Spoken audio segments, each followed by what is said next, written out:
Accessing the evaporator in a Heston refrigerator.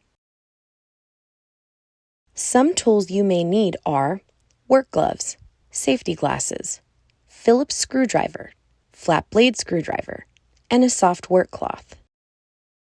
Open refrigerator door and remove the top panel along with shelves from inside the refrigerator.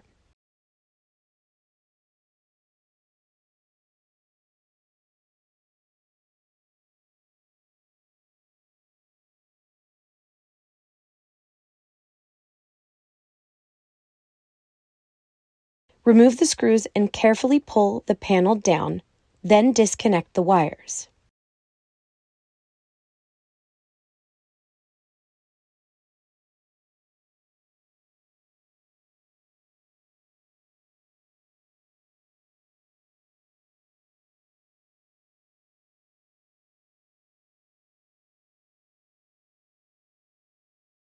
Unscrew and remove the cover from the inner corner of the appliance.